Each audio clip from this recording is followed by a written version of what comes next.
Saudaraku sekalian, kita bersyukur untuk hari ini. Kita bersyukur untuk kasih setia Tuhan yang tidak pernah berubah di dalam kehidupan kita. Amin, saudaraku. Ya, tidak terasa tapi memang begitulah kenyataannya. Ya, kita memasuki bulan Oktober hari ini. Saudaraku sekalian, kita sudah melewati 9 bulan di tahun 2023 ini. Saudaraku sekalian, coba renungkan. Coba saudara flashback 9 bulan yang saudara lalui. Saudaraku sekalian, apakah saudara semakin mengasihi Tuhan? Semakin mengasihi sesama? Apakah saudara bertumbuh iman saudara? Apakah saudara bertumbuh di dalam kasih, bertumbuh di dalam pelayanan? Apakah 9 bulan yang saudara lalui, hidup saudara telah berubah? Ya, saudara telah menang atas ikatan-ikatan, saudara menang atas dosa dan lain sebagainya. Coba saudara renungkan. Amin, saudaraku. Ya, jadi apabila 9 bulan yang saudara lalui dan saudara masih bergumul dengan kehidupan saudara, mungkin ada hal tertentu saudara masih terikat belum menang, nggak apa-apa saudaraku, masih 3 bulan sebelum kita mengakhiri tahun 2023 ini. Amin, saudaraku. Ya, masih 3 bulan kita bisa berusaha, kita bisa berjuang, kita bisa berdoa minta kekuatan Tuhan. Masih 3 bulan kita bisa berubah dan kita bisa mengakhiri tahun ini, menutup tahun ini dengan baik dan menjadi pemenang. Amin. Masih 3 bulan dan saya rindu setiap jemaat Anda boleh mengakhiri tahun 2023 ini dengan baik. Anda boleh mengakhiri dengan bangga bahwa Anda semakin bertumbuh, Anda semakin mengasihi Tuhan, Anda bisa melihat kemuliaan Tuhan dalam kehidupan saudara dan lain sebagainya. Amin. Saya rindu saudara mengakhiri tahun ini dengan luar biasa. Khususnya saudara bisa tetap setia di hadapan Tuhan. Amin. Ya, karena kita perlu bersyukur 9 bulan aku masih setia di hadapan Tuhan. Aku masih setia beribadah. Saudara perlu bangga. Amin. Karena ada orang di tahun 2023 mereka telah hilang di hadapan Tuhan. Ya. Tapi kalau Anda masih ada, saudara bersyukur. Oke? Saudaraku sekalian, di dalam kehidupan kita sehari-hari kita sering kali mendengar orang berkata demikian. Ingat ya, kita mesti jaga pikiran kita. Kita mesti jaga uang kita, harta kita. Kita mesti jaga kesehatan kita. Ya, ini sering kita dengar dalam kehidupan kita sehari-hari. Oh, kita mesti jaga loh, kita punya perkataan, kita punya perbuatan. Kita mesti jaga tuh anak-anak kita. Ya, bahkan saudaraku sekalian, khususnya arisan ibu-ibu, seringkali ada yang seperti ini. Ingat lo Neng, jaga suamimu baik-baik. Kalau enggak ntar digondol tuh sama pelakor, digondol sama kuntilanak, saudaraku. Ya. Kita jarang mendengar dalam kehidupan sehari-hari orang-orang berkata, kita harus menjaga hati kita loh. Jarang saudaraku. Ya. Kita hanya mendengar jaga hati itu di dalam gereja. Tapi dalam kehidupan sehari-hari kita agak jarang mendengarnya. Amin, saudaraku. Dan ini merupakan satu hal yang sangat penting. Menjaga hati. Dan hari ini saya mau menyampaikan khotbah tentang hal menjaga hati. Dan tema saya hari ini adalah menjaga hati dengan penuh kewaspadaan. Ini menarik dan saya rindu saudara mempelajari dengan baik. Ya. Karena ini hal yang sangat penting. Kita mulai dengan kitab Amsal pasal yang keempat ayat ke-23. Saudara boleh mencatatnya. Ya, dan mari kita baca bersama. Amsal 4:23, jagalah hatimu dengan segala kewaspadaan, karena dari situlah terpancar kehidupan. Satu lagi, Amsal 27 ayat ke-19. Amsal 27 ayat 19, seperti air mencerminkan wajah, demikianlah hati manusia mencerminkan manusia itu. Luar biasa kalau kita membaca 2 Amsal ini kita menemukan bahwa penulisnya memang luar biasa. Salomo, orang yang sungguh-sungguh berhikmat. Amin. Saudaraku sekalian, kita harus menjaga hati kita dengan baik. Kenapa? Karena dari firman Tuhan yang kita baca, kita menemukan ternyata hati kita itu adalah sumber kehidupan kita pada hari ini. Ya, hati kita adalah sumber kehidupan. Saudaraku sekalian, saya berkata sumber kehidupan karena hati kita merupakan sumber di mana hari ini kita bisa hidup dengan bahagia, kita bisa hidup dengan senang, atau kita bisa hidup dengan gembira, kita bisa hidup dengan damai, atau sebaliknya. Ya, hari ini kita bisa hidup dalam kesedihan, kita bisa hidup dalam kekecewaan, kita bisa hidup tertekan, stres, atau depresi. Karena itu saudaraku sekalian, kita bersyukur. Firman Tuhan mengajarkan pada kita untuk menjaga hati kita. Ya, karena hati, saudaraku sekalian, itu merupakan pusat kontrol hidup kita.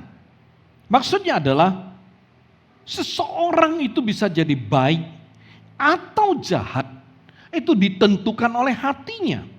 Jadi dengan karenanya saudaraku sekalian, hati, ya, Anda dan saya, hati kita, hati manusia itu bisa menentukan jalan hidup mereka. Ya, jadi hati saudara itu bisa menentukan jalan hidup saudara. Karena Amsal dengan jelas berkata bahwa dari hati itu terpancar kehidupan. Ya. Jadi oleh sebab itu saudaraku sekalian, hari ini Anda bisa jadi orang baik, itu tergantung hati saudara. Ya, hari ini saudara bisa jadi orang jahat, itu juga tergantung hati saudara. Oleh sebab itu saudaraku sekalian, mari kita belajar supaya kita sungguh-sungguh bisa menjaga hati kita. Nah, ketika kita berbicara tentang menjaga hati kita harus akui menjaga hati itu memang gak gampang. Itu bukan perkara yang gampang. Amin saudaraku.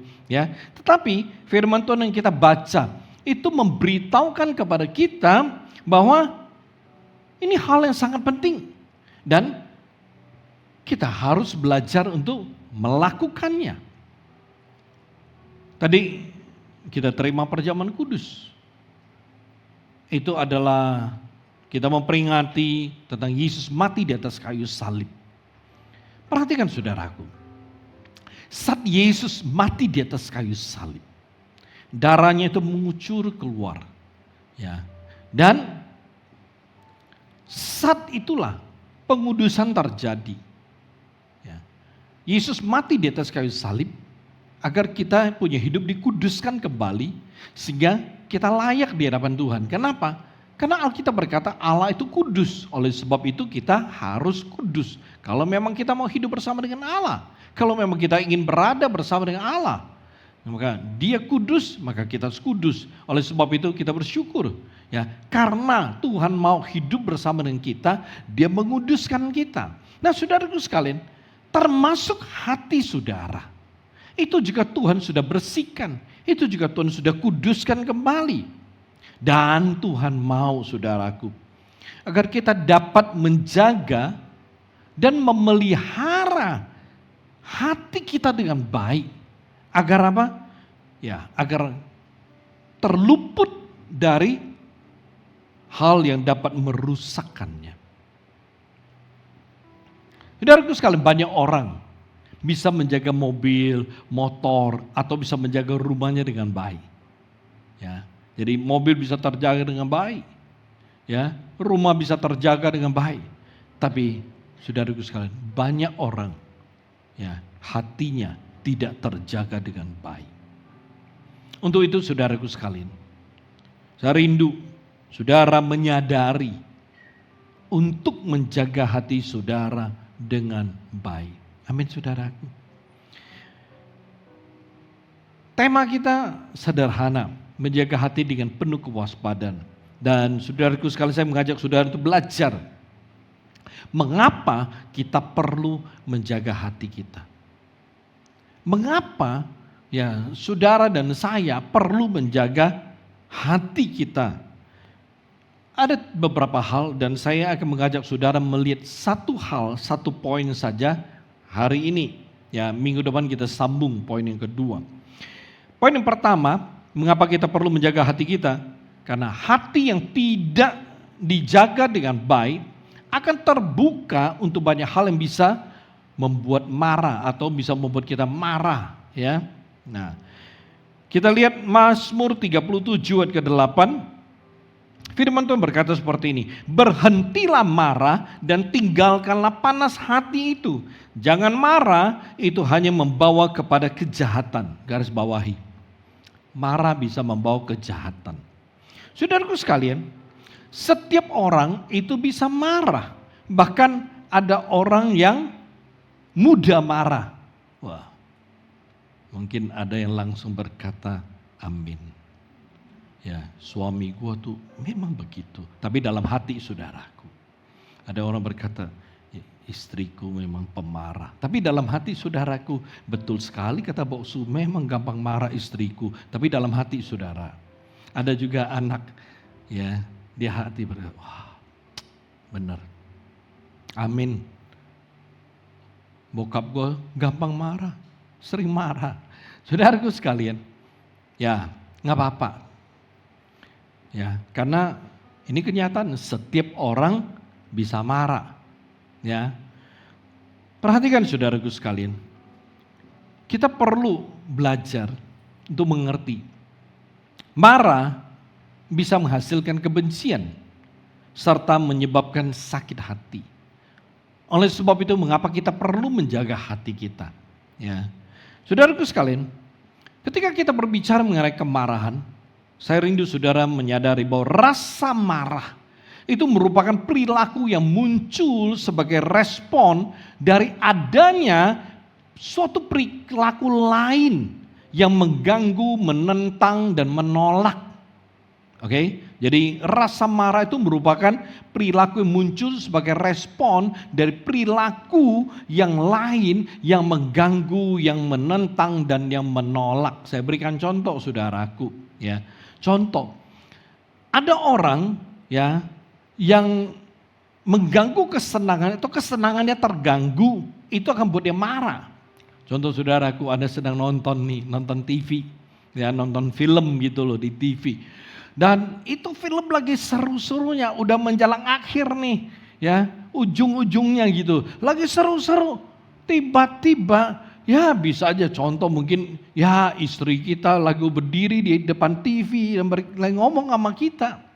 Atau suami kita ya berdiri di depan TV, ya ngomong sama kita. Padahal tuh film sedang berjalan udah habis-habis lagi seru-seru. Berdiri depan nutupin, marah kita.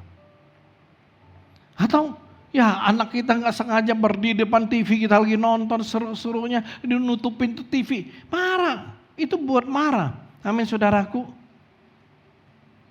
Yang punya pengalaman diam-diam aja. Ya, atau Anda sedang main games contohnya.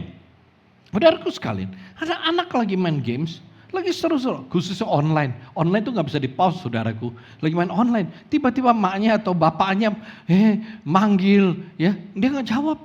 Lagi online, bapaknya dekatin, manggil berkali-kali, enggak. Lalu datang dan tiba-tiba lihat dari tadi dipanggil, nggak nyonyot, ternyata lagi main game. Tiba-tiba dirampas handphonenya, marah tuh, pasti marah. Ya, atau lagi asik-asik main game, diajak ngomong terus, dibalesin, betul-betul tapi nggak dibales, ntar dibalesin, kesel, lagi seru online sama teman-teman nih, apalagi main grupan, bokap nyokapnya maksudnya tuh lagi ngajak ngomong, merasa terganggu, marah, udah mak nanti aja. Saya nggak tahu ada anak yang seperti begitu kan? Ya mungkin lagi seru-seru berkata, tano mak. Tolong pak. Saudaraku sekalian, kadang-kadang ya, orang sedang main, ya kesenangan terganggu, marah, ya. Jadi sebuah perilaku yang kita merasa terganggu oleh perilaku lain, kita itu bisa bikin kita marah. Atau saudaraku sekalian, Anda sebagai bos, sebagai pimpinan, manajer gitu, Ya. Lalu Anda memberi perintah, instruksi kepada anak buah Anda atau staf Anda untuk mengerjakan sesuatu. Ya. Dan saudaraku sekalian, kita berkata, nanti lu kerja seperti ini ya. Nih mulai dari A, dia mulai dari C, hasilnya berantakan, marah. Saudara merasa kok instruksi gue begini kok lu menentang, melawan gitu loh. Yang disuruh mulai dari A, mulai dari C, hasilnya berantakan. Ya, atau saudaraku sekalian, Anda punya pembantu. Ya. Anda berkata, Ewi, ntar tolong ya, ngepel dulu. Habis ngepel, baru nanti cuci sayurnya. Saudaraku sekalian, begitu Anda keluar, dah masih lantai kok lengket-lengket, kotor. Ya, ngeliat pembantunya lagi nyuci sayur. Apa yang terjadi? Anda marah. Anda berkata, aduh kan tadi saya suruh kamu ngepel dulu. Tuh lihat tuh, saya injaknya kemana-mana tuh di bawah tuh kotoran gitu loh. Saudaraku sekalian, ketika ada perilaku yang menentang, Anda marah. Dan atau contoh lain, ada perilaku yang menolak. Anda punya teman baik dari kecil, ya boleh disebut tuh best friend forever. Saudaraku sekalian, tapi waktu Anda menikah, Anda undang dia berkata, aduh sorry, gue gak bisa hadir. Anda bisa marah. Karena hari penting Anda, teman baik Anda yang Anda harapkan, ternyata menolak. Marah. Saudaraku sekalian, dalam keadaan seperti ini, banyak orang menganggap bahwa kemarahan itu merupakan reaksi emosi yang sah. Loh, kesenangan gue terganggu.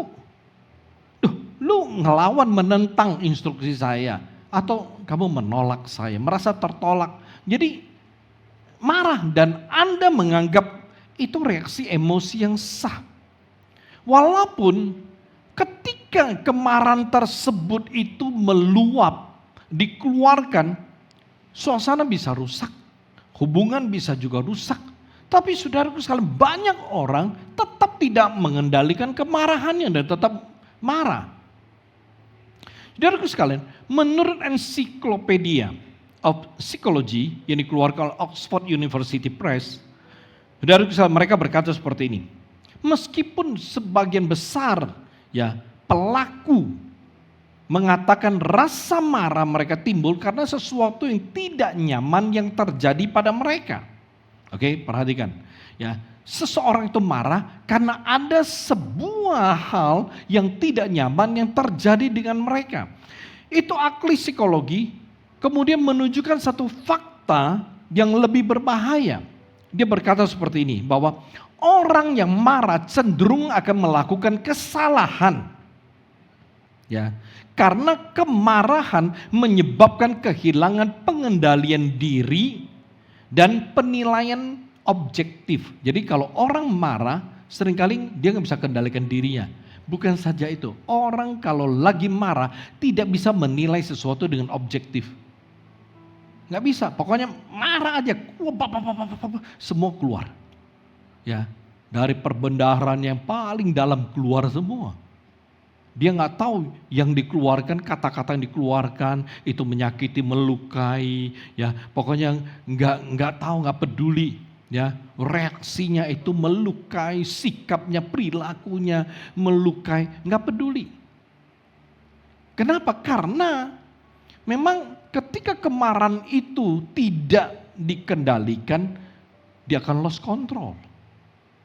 Orang itu nggak bisa kendalikan diri.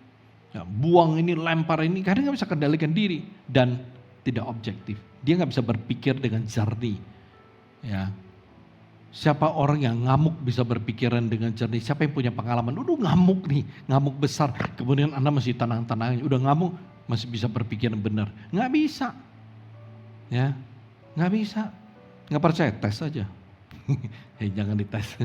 Ya, jangan tes marah, jangan tes ngamuk. Kemarahan yang tak terkendali berdampak negatif, saudaraku, pada kualitas hidup pribadi dan sosial. Kenapa? Karena sifatnya cenderung merusak dan menghancurkan. Oke? Cenderung merusak. Jadi kemarahan itu sifatnya cenderung merusak, cenderung untuk menghancurkan. Ya, coba saudaraku sekalian. Ketika saudara ngamuk, marah, ya di hadapan contoh istri Anda lah, ya udah marahin, saudaraku sekalian, apa yang terjadi? Yang terjadi adalah hati istri terluka. Hati istri itu,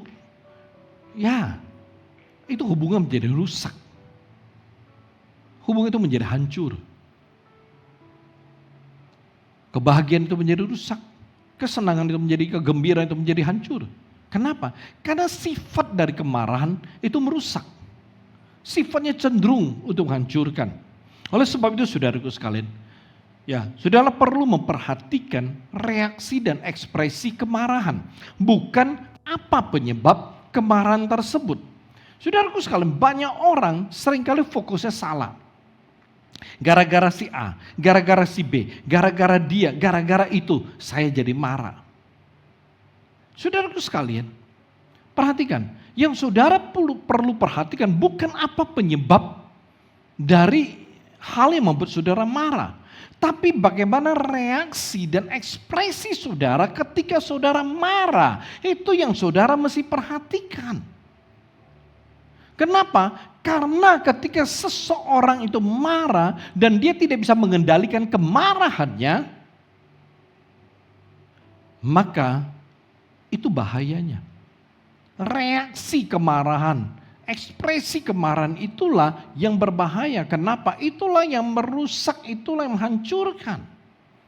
Jadi saudaraku sekalian, ketika saudara marah, jangan fokus atau cari kambing hitam. Apa yang membuat saudara marah? Tapi saudara perlu melihat reaksi ekspresi saudara ketika saudara marah. Jadi ketika saudara merasa marah lalu saudara bisa mengendalikan, itu luar biasa. Itu yang paling penting. Ekspresi dan reaksi saudara. Nah, saudaraku sekalian, saya mengajak saudara untuk melihat. Kalau seseorang itu tidak bisa mengendalikan kemarahannya, akibatnya itu merusak dan menghancurkan. Kita mulai dengan Kejadian pasal 4 ayat 3 sampai dengan 8. Kitab Kejadian pasal 4, 3 sampai 8, saudara boleh catat, tapi saya ajak saudara untuk baca bersama. Setelah beberapa waktu lamanya, maka Kain mempersembahkan sebagian dari hasil tanah itu kepada Tuhan sebagai korban persembahan. Habel juga mempersembahkan korban persembahan dari anak sulung kambing dombanya, yakni lemak-lemaknya. Maka Tuhan mengindahkan Habel dan korban persembahannya itu. Tetapi Kain dan korban persembahannya tidak diindahkannya. Lalu hati Kain menjadi sangat panas dan mukanya muram. Ayat 6, firman Tuhan kepada Kain, mengapa hatimu panas dan mukamu muram? Apakah kamu tidak akan berseri jika engkau berbuat baik? Tetapi jika engkau tidak berbuat baik, dosa sudah mengintip di depan pintu, ia sangat menggoda engkau, tetapi engkau harus berkuasa atasnya. Ayat ke-8, ayat ke-8 memberitahu kepada kita bahwa Kain gagal berkuasa atas dosa.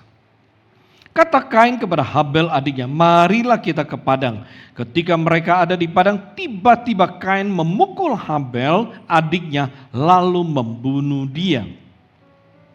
Peristiwa dalam Kejadian 4 ayat 3 sampai 8 memberitahu kepada kita, saudaraku sekalian, bahwa kemarahan itu bisa menjadi sangat berbahaya ketika tidak bisa dikendalikan. Ingat ekspresi dan reaksi kemarahan.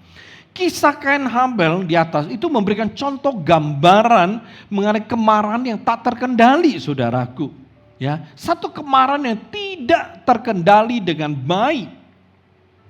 Kita melihat bahwa Kain tidak menjaga hatinya dengan baik. Dia tidak mengelola hatinya dengan baik sehingga dia tidak dapat mengendalikan kemarahannya.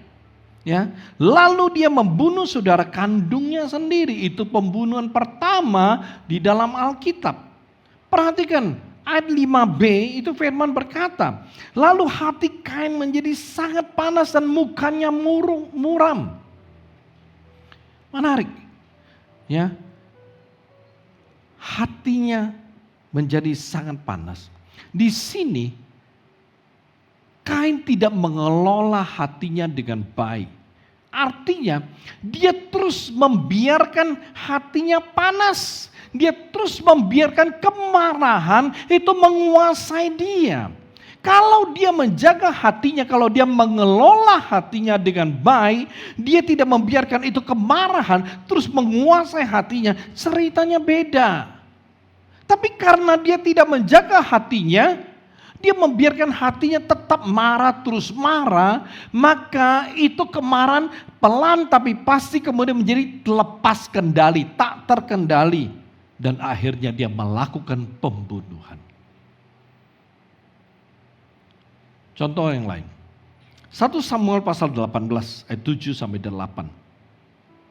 1 Samuel 18 ayat 7 sampai 8, dan perempuan yang menari-nari itu menyanyi berbalas-balasan, katanya, Saul mengalahkan beribu-ribu musuh, tapi Daud berlaksa-laksa. Lalu bangkitlah amarah Saul dengan sangat, garis bawahi, dan perkataan itu menyebalkan hatinya. Sebab pikirnya, kepada Daud diperhitungkan mereka berlaksa-laksa, tetapi kepadaku diperhitungkannya beribu-ribu.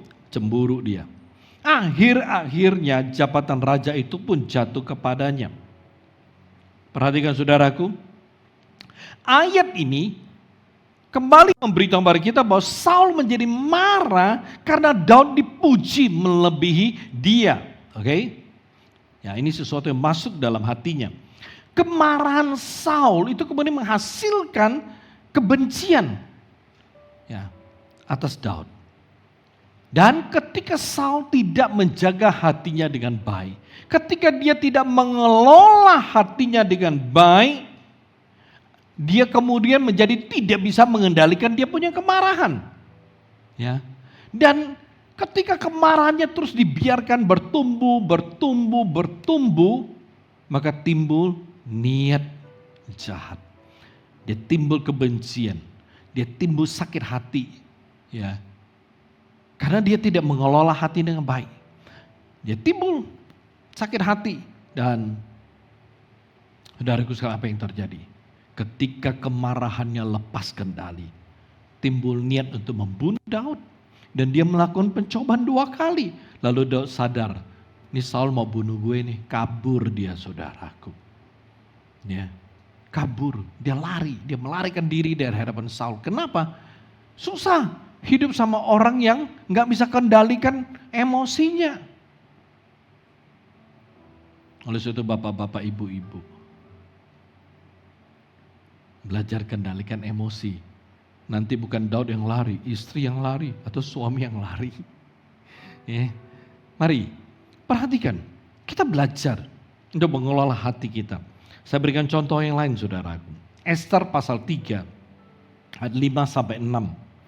Esther pasal 3, 5 sampai 6. Ketika Haman melihat bahwa Mordekai tidak berlutut dan sujud kepadanya, maka sangat panaslah hati Haman.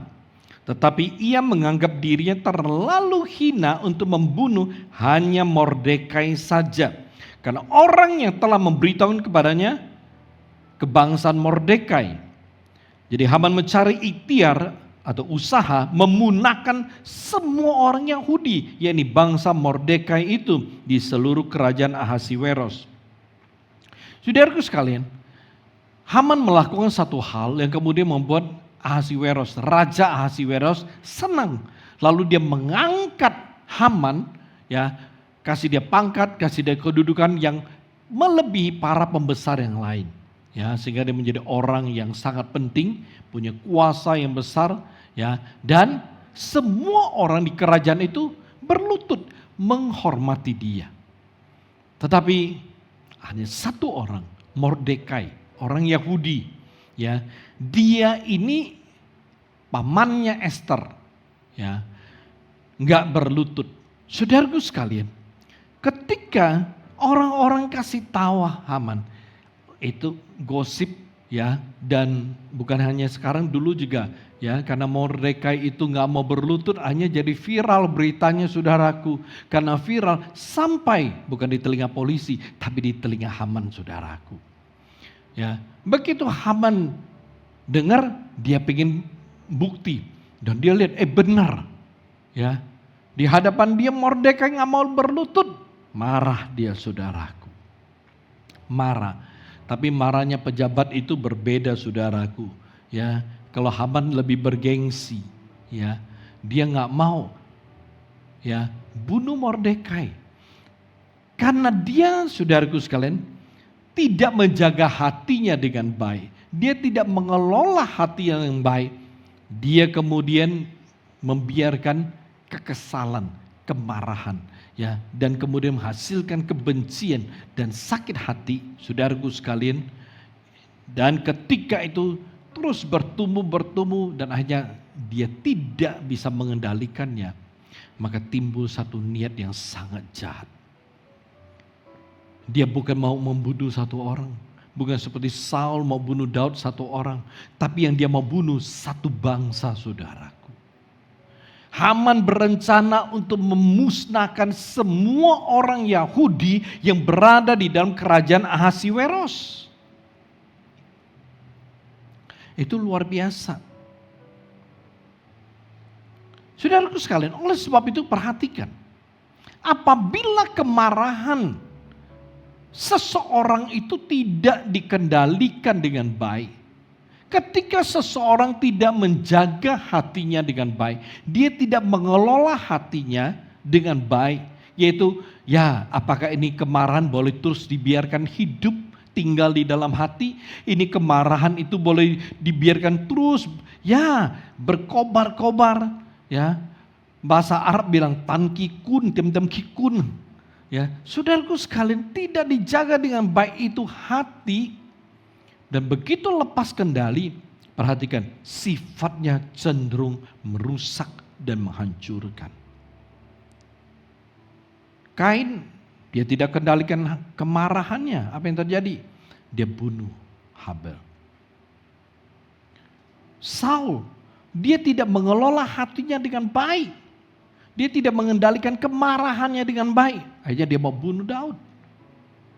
Haman, ketika dia tidak menjaga hatinya sehingga bisa mengendalikan kemarahan, akhirnya dia mau bunuh satu bangsa, saudaraku. Oleh sebab itu, mari kita sadar bahwa kita perlu menjaga hati kita sedemikian rupa. Selain kemarahan, saudaraku, yang disebabkan oleh sesuatu yang memicu perasaan kita menjadi tidak nyaman, ada juga kemarahan yang bisa disebabkan karena ketika kita melihat kebaikan yang diterima oleh orang kita nggak sukai. Ya, saudaraku sekalian, ya contoh, saya nggak tahu apakah ada yang punya pengalaman seperti ini atau mendengar cerita. Ya, ada orang tidak menyukai tetangganya. Dia nggak suka sama tetangganya. Ya, pokoknya nggak senang lah tuh sama tetangga. Ya, dan nggak pingin ngomong. Ya, anggap jaga jarak, bahkan ya anggap musuh. Dan saudaraku sekalian, ketika tetangganya bisa beli mobil, marah dia. Dia marah. Loh, kok dia bisa beli mobil ya? Pasti itu korupsi itu. Ya, pasti itu, ya, dia pasti makan duit perusahaan atau makan duit orang. Tuh lihat bisa beli mobil. Ya, padahal tuh mobil dikasih oleh perusahaan karena prestasinya bagus. Ya, ada orang marah karena orang lain menerima kebaikan. Ya, karena ada orang tuh ya mendapatkan sesuatu yang baik. Saudaraku sekalian, saya berharap jemaat di sini tidak ada yang seperti ini. Amin, saudaraku. Ya, melihat orang lain pakai mobil bagus, ya, semoga tidak ada yang melihat jemaat di sini melihat jemaat yang lain. Oh, hikai aci ya, tongkim kan ho cia loh. Lu dari mana lah yo? Nanggap kan? Saya berharap kita jangan punya pikiran seperti ini, amin. Ketika melihat orang lain pakai motor baru, pakai mobil baru, pakai tas baru, kita mesti bersyukur. Oh, puji Tuhan ya, dia diberkati Tuhan. Amin, saudaraku. Itu sikap yang luar biasa. Jangan marah, tapi kita mesti bersyukur, ya, bahwa Tuhan memberkati dia. Karena ketika kita bersyukur, ya, maka saya percaya suatu hari Tuhan akan memberkati kita juga. Amin. Saudaraku sekalian, Yunus pasal 4 ayat 4, Saya ajak saudara untuk melihat. Tetapi firman Tuhan, layakkah engkau marah? Saya lebih menyukai yang versi bahasa Indonesia sehari-hari atau versi BIS. Saya bacakan untuk Anda yang versi BIS. Jawab Tuhan, engkau tak punya alasan untuk menjadi marah begitu. Ya, ini Yunus, saudaraku. Saya menyebut kemarahan yang tak beralasan. Oke, ini Yunus. Saudaraku sekalian, kita tahu bahwa Yunus itu melarikan diri dari perintah Tuhan. Nah, dan cerita di sekolah minggu bilang bahwa dia dilempar ke laut, lalu ditelan oleh ikan paus yang dikirim oleh Tuhan. Ya, tapi karena di sini bukan sekolah minggu, saya tidak akan ceritakan itu. Dan saudaraku sekalian, perhatikan, yang luar biasa adalah Tuhan berkata itu Niniwe, kalau orangnya tidak bertobat itu orang kafir. Kalau mereka tidak bertobat aku akan hancurkan itu kota. Tetapi yang terjadi adalah Tuhan mengirim Yunus untuk memberitakan kebenaran sehingga itu kota bertobat. Yunus gak mau. Dia gak mau. Kenapa? Karena Tuhan mau melakukan kebaikan. Tuhan mau memberikan kebaikan. Tuhan membatalkan bencana itu mau timpakan kepada kota tersebut. Orang-orang di kota tersebut. Tuhan mau menyelamatkan itu kota. Tuhan mau selamatkan orang-orang di sana. Yunus marah saudaraku. Ya. Dia lari dari hadapan Tuhan. Begitu Tuhan hukum dia, Tuhan kasih tahu, Tuhan jelaskan ke dia maksud Tuhan. Bahwa Tuhan itu penuh kasih, penuh belas kasihan. Yunus marah saudaraku. Oleh sebab itu Tuhan bilang apa? Engkau gak punya alasan untuk menjadi marah begitu. Saudaraku sekalian, perhatikan. Kemarahan yang tidak beralasan dari Yunus itu disebabkan karena dia tidak menjaga hatinya dengan baik. Ya, kemarahan yang tidak beralasan Yunus. Karena gara-gara dia tidak mengelola hati dengan baik. Dan ini merupakan sebuah pembelajaran untuk Anda dan saya. Bayangkan ya, Tuhan batal untuk menghajar itu kota. Ya, dia marah. Tapi melalui kesempatan ini saudaraku, Tuhan kembali mengajar dia. Ya, bahwa dia harus bisa menerima ketika Tuhan menyatakan kebaikan untuk orang-orang lain. Saudara sekalian, beberapa contoh yang saya berikan di atas, itu menjelaskan kepada kita bahwa kemarahan yang tak terkendali, itu bisa berakibat fatal. Bisa merusak hubungan dan bisa merusak rencana Tuhan dalam kehidupan kita. Padahal saudaraku sekalian, Tuhan punya rencana yang indah untuk Anda dan saya. Tuhan mau hidup kita bisa jadi berkat. Bisa menjadi jalan sukses untuk orang lain. Bisa memuliakan Tuhan. Tapi karena kita nggak bisa mengendalikan kemarahan kita. Kita tidak bisa menjaga hati kita. Mengelola hati kita. Sehingga kita mudah marah. Ya, selalu marah, dikit-dikit marah. Orang senang kita marah, kita nggak senang kita marah, kita borong semua saudaraku. Ya, orang senang kita marah, kita nggak senang kita marah, borong semua kayak borong duren aja. Nah, saudaraku sekalian, perhatikan. Ini yang Tuhan mau kita mengerti. Kalau kita tidak kendalikan dengan baik, maka ketika orang melihat dia, orang Kristen, tapi kenapa tukang marah ya? Orang Kristen, jago banget marahnya, juara kali marahnya. Saudaraku sekalian, kalau orang yang belum percaya melihat kita yang tidak bisa mengendalikan kemarahan kita, maka orang tidak mau percaya pada Yesus. Hidup kita bukan jadi berkat, tapi jadi batu sandungan. Ketika orang melihat kita, orang langsung courting sama kekristenan. Tuh, ngapain percaya Tuhan? Tuh lihat tuh, yang percaya Tuhan pemarah kayak begitu. Saudaraku sekalian, rencana Tuhan yang indah dalam kehidupan kita jadi rusak. Oleh sebab itu saudaraku sekalian, Tuhan mau kita memperlihatkan kasih. Tuhan mau kita menyalurkan kasih, bukan emosi. Amin. Itu yang Tuhan mau. Biarkan kasih itu mengalir keluar dari kita, bukan emosi. Saudaraku sekalian, oleh sebab itu, mari, sering sekali ya, kita semua sungguh-sungguh mengerti untuk menjaga hati kita sedemikian rupa, agar hati kita itu terproteksi dengan baik. Sehingga hati kita itu gak mudah disusupin, gak mudah dipengaruhi oleh berbagai reaksi negatif. Ya, yang kemudian akan melahirkan kemarahan dan menciptakan konfrontasi dengan orang lain. Ya, harusnya kita itu membangun pertemanan, tetapi karena kita tidak memproteksi hati kita dengan baik, sehingga hati kita disusupi, dipengaruhi berbagai hal-hal negatif, akhirnya yang kita bangun itu jadi permusuhan. Ya, kita mesti bangun pertemanan, bukan permusuhan. Oleh sebab itu saudaraku sekalian, menjadi pertanyaan bagaimana menjaga hati dengan baik. Kalau memang kita harus menjaga hati, ya, mari saudaraku, saya mengajak saudara untuk melihat dengan sederhana bagaimana menjaga hati dengan baik. Yang pertama, miliki kasih.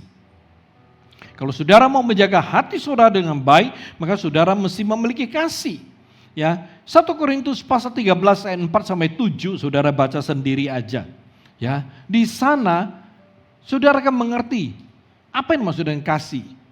Di sana semuanya berbicara tentang kasih. Ya, saya katakan kalau kita memiliki kasih di dalam hati kita, maka kita pasti bisa menjaga hati kita dengan baik. Ya, ketika ada kasih di dalam hati kita, ya, ketika kasih itu menguasai hati kita, saya percaya kita nggak gampang marah. Ya, kita nggak gampang membenci orang, kita nggak gampang sakit hati. Kenapa? Karena kasih itu lemah lembut. Kasih itu khususnya menutupi segala hal. Jadi ketika ada hal-hal yang tidak baik yang Anda lihat, yang Anda dengar, tapi karena saudara punya kasih, maka kasih itu menutupi semua hal yang tidak baik. Ya, ketika ada hal-hal yang memicu perasaan Anda marah, tapi karena saudara punya kasih, maka kasih itu menutupi hal tersebut dan membuat Anda jadi tidak marah. Saudaraku sekalian, ketika satu orang yang memiliki kasih di dalam hatinya, di dalam hidupnya, bukan kasih yang ada nempel di mulut, saudaraku sekalian, Anda akan menemukan tuh orang gak gampang marah. Kenapa? Karena kasihnya ada di dalam hati dan hidupnya.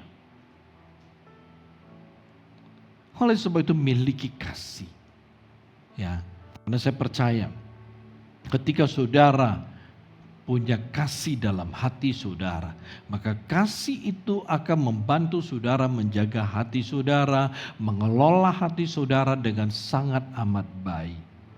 Yang kedua, bagaimana menjaga hati dengan baik? Selalu mengampuni. Matius 18 ayat 21 sampai 22 firman Tuhan berkata, kemudian datanglah Petrus dan berkata kepada Yesus, Tuhan, sampai berapa kali aku harus mengampuni saudaraku jika ia berbuat dosa terhadap aku? Sampai 7 kali? Dia bertanya. Yesus berkata kepadanya, bukan. Aku berkata kepadamu, bukan sampai 7 kali. Melainkan sampai 70 kali 7 kali. Saudaraku sekalian, Petrus menyebut angka 7. Karena angka 7 ya adalah angka sempurna. Orang bilang angkanya Tuhan. Angka 7, angka sempurna. Oleh sebab itu ketika Petrus berkata, kalau mengampuni sampai 7 kali, berarti artinya dia udah sangat sempurna. Karena bisa mengampuni orang sampai 7 kali. Dia dengan bangga berkata, nih pasti gue benar. Dia tanya Yesus, sampai 7 kali kan kita mesti mengampuni orang? Tapi Yesus bilang, enggak, bukan. Bukan 7 kali. Tapi 70 kali 7 kali. Oke, tadi Buat yang pertama saya udah suruh orang tes. Coba saudara tes. Di handphone ada kalkulator. Coba kali. 70 ya kali 7 kali. 70 kali 70 kali 70 kali 70 kali 70 kali 70. Di kalkulatornya keluar apa? Mentok kan? Keluarnya apa? Nggak bisa. Keluarnya begitu. Pasti keluar Ya. 70 kali 70 dikali 70 lagi. Jadi 70 kali 70 hasilnya dikali 70 lagi. Hasil kali 70 lagi. Terus kali 7 kali. Hasilnya apa? Ada yang nggak keluar, mentok. Artinya apa saudaraku? Artinya kalau mau mengampuni seseorang itu nggak ada batasnya. Nggak ada batasnya. Bukan 1 kali, bukan 7 kali, bukan 10 kali, bukan 100 kali.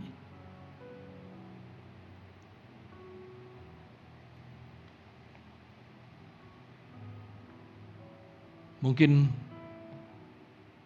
ada istri berkata, aku telah mengampuni suamiku. Ya. Sacap ni lewa, 30 tahun lewa. Saudaraku sekalian. Bukan berarti sudah cukup mengampuni suamimu 30 tahun. Udah cukup, enggak. Enggak ada batasnya. Tapi yang jelas pasti ya, batasnya menurut saya sih pasti ada. Ketika dia mati, lu gak perlu mengampuni lagi.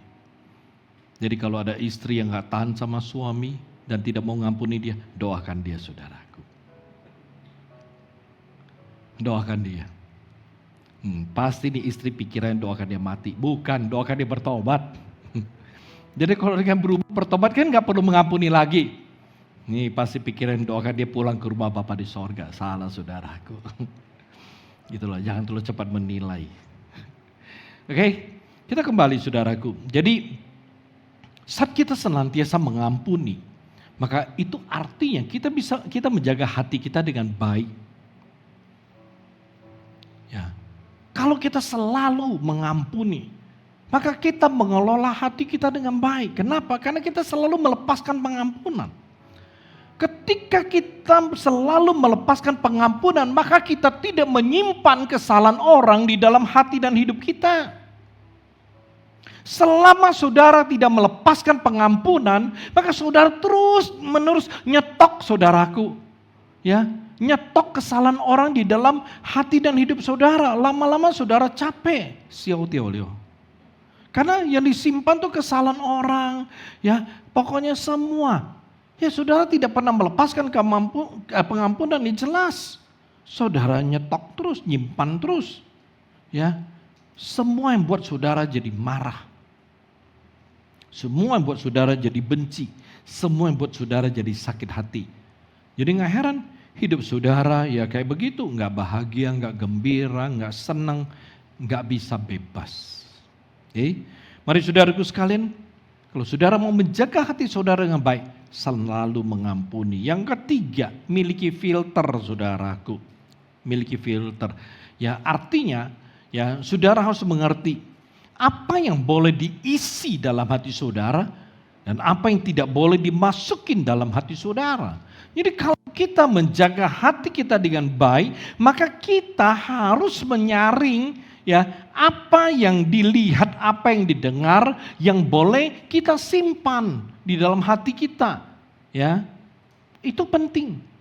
Karena di dalam kehidupan kita banyak hal-hal yang kita lihat, yang kita dengar, itu yang negatif, yang bisa merusak hati kita, yang bisa mengkontaminasi hati kita, yang bisa membuat hati kita itu jadi rusak, jadi cacat. Oleh sebab itu saudaraku sekalian, kalau saudara mau menjaga hati saudara dengan baik, saudara mesti punya filter. Dah ini sampah, jangan, saya gak mau masuk ke dalam hati saya. Ya, ini nggak benar. Saya nggak mau simpan dalam hati saya. Jadi saudara perlu filter, ya. Saudara perlu nyaring, ya. Dan paling bagus filter grade A itu adalah firman Tuhan, saudaraku. Jadi kalau saudara jadikan Alkitab firman Tuhan sebagai saringan saudara, saya percaya, maka saudara pasti akan bisa memiliki hati yang baik dan sehat. Saudara, ada banyak orang tidak mengerti, menyaring, sehingga semua yang nggak baik itu, yang nggak benar itu masuk dalam hati mereka, dan itu yang menjadi penyebab mereka menjadi marah, lalu membenci, lalu sakit hati tanpa alasan jelas. Yang terakhir,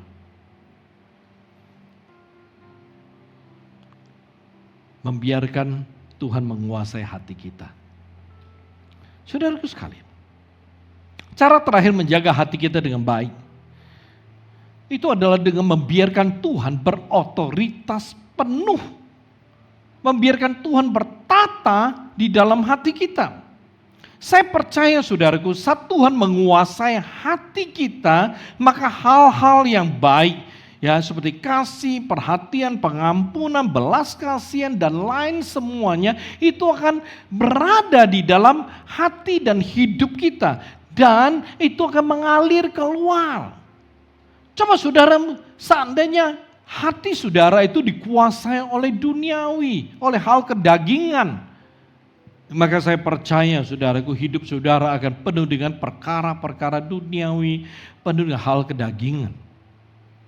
Ya, tapi sangat berbeda.